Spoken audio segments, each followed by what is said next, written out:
Assalamualaikum warahmatullahi wabarakatuh. Semangat pagi anak-anak hebatnya Bu Tenri. Senang Bu Tenri hadir kembali menyapa kalian anak-anak hebat yang haus akan belajar tentang berbahasa Indonesia yang baik dan benar. Untuk kali ini Serami Bu Tenri hadir ya lebih awal menyapa kalian. Kira-kira mau belajar apa hari ini? Tuh, kalau sudah siap kita mulai kegiatan pembelajaran hari ini dengan bacaan basmalah. Bismillahirrahmanirrahim.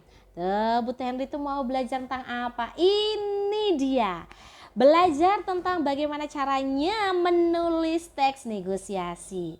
Kalau kalian kemarin sudah mengerti ya, memahami apa sih teks negosiasi itu, setelah itu kalian juga mengetahui strukturnya. Nah, kemudian unsur kebahasaannya. Nah, ini dia saatnya selancar gitu ya.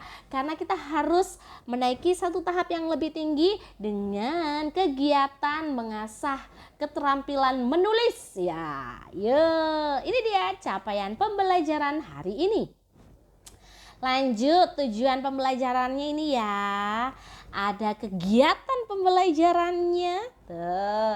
Dan alternatif metode pembelajaran kita kali ini ada proyek loh, penulisan teks negosiasi. Ya, karena kita akan menulis teks negosiasi, maka harus berdasarkan struktur dan unsur kebahasaannya ya. Nah, kita ingat-ingat terlebih dahulu ya, teks negosiasi itu apa sih? Sebelum menulis ya, kita harus tahu juga teks negosiasi itu apa ya. Ini dia. Teks negosiasi adalah kegiatan berunding atau tawar-menawar untuk mencapai kesepakatan bersama antara beberapa pihak. Tahapan menulisnya adalah: yang pertama, tentukan tema atau topik. Yang kedua, menentukan pihak yang terlibat. Yang ketiga adalah menentukan perbedaan kepentingan antara dua pihak. Yang keempat, menentukan kesepakatan antara dua belah pihak. Kelima, menyusun kerangka teks. Yang keenam, mengembangkan kerangka menjadi teks utuh. Yang ketujuh, merevisi kembali hasil tulisan utuh. Dan yang terakhir, publikasikan. Yuk belajar menulis teks negosiasi. Sabar ya. Anak-anak hebat, langkah yang pertama adalah menentukan tema atau topik. Nominasi tema atau topik teks negosiasi telah Bu Tenri sediakan. Jadi tema yang sudah ada itu Bu Tenri dapatkan dari pengalaman atau pengamatan lingkungan sekitar atau justru malah peristiwa yang sudah pernah kalian alami. Mana saja sih Bu Tenri? Ini loh. Silakan dilihat. Pastikan juga kalian sudah mendapatkan tema itu ya. Karena setiap kelompoknya akan memiliki tema yang berbeda pula. Jangan sampai sama loh ya. Satu kelompok isinya 2 orang atau lebih ya. Karena nanti kita juga akan masuk kira-kira. Yang kedua langkahnya adalah menentukan pihak yang terlibat. Jangan terlalu banyak sih Bu Tenri mencari kelompoknya, anggota kelompoknya, karena memang ada pihak-pihak terlibatnya. Penentuan pihak yang terlibat dapat didasarkan pada tema yang dipilih. Seperti apa maksudnya Bu Tenri? Ini loh. Jika kalian mendapatkan tema yaitu penentuan lokasi kemah pramuka dan anggota kelompok kalian 2, maka satu pihak yang terlibat itu adalah pembina pramuka dan pihak lainnya adalah anggota. Contoh yang kedua, gotong royong perbaikan jalan kampung. Maka pihak yang terlibat adalah ketua RT dan satu perwakilan warga kampung. Kalau tema yang kalian dapat adalah penundaan ulangan, maka pihak yang terlibat adalah guru dan siswa. Terakhir contoh dari Bu Tenri, ketika kalian mendapatkan tema atau topiknya adalah tawar-menawar laptop, maka pihak yang terlibat adalah penjual dan pembeli. Ini hanya contoh, jadi kalau misalnya kalian sudah ketemu sama tema, maka tentukan pula pihak-pihak yang terlibat. Yang masuk akal loh ya. Berikutnya langkah ketiga, menentukan perbedaan kepentingan antara dua pihak. Karena kita tahu tujuan kita itu adalah mencari kesepakatan atau persetujuan antara beberapa pihak, maka perbedaan yang ada pada pihak-pihak tersebut harus muncul. Seperti apa? Nih, untuk yang tema 1 misalnya, kita punya topik tawar-menawar barang, maka kita harus memunculkan perbedaannya. Perbedaan misalnya harga barang penjual dan pembeli. Seperti apa wujudnya Bu Tenri? Gini, kalau barangnya kita jual oleh penjual ya, kita jual dengan harga 10 juta, maka harus ada perbedaan. Pembeli misalnya, pembeli hanya punya uang sekitar 7 juta. Jadi disitulah letak perbedaannya. Cari perbedaan-perbedaan pada pihak yang terlibat. Nah, jangan lupa sesuaikan dengan topiknya ya.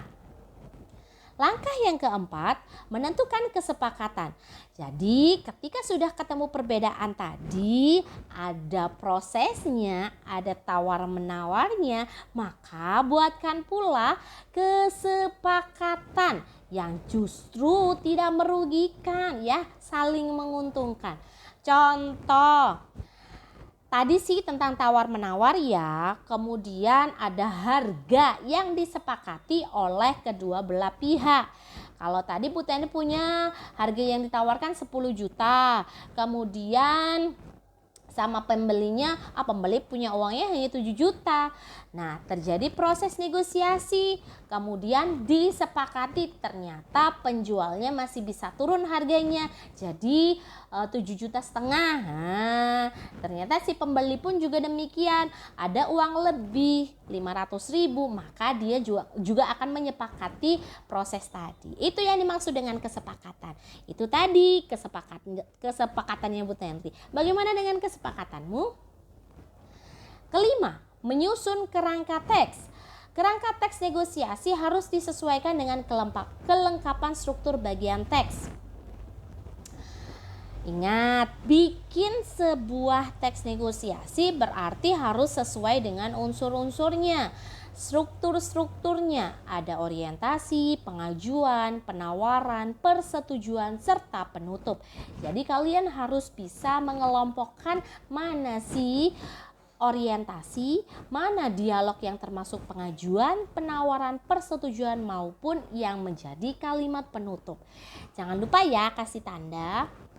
Berikutnya, mengembangkan kerangka menjadi teks utuh. Langkah yang keenam, ketika tadi kalian sudah punya konsepnya, maka kita sudah mulai menyusun kata demi kata, kalimat demi kalimat, paragraf demi paragraf, hingga membentuk satu kesatuan yang utuh.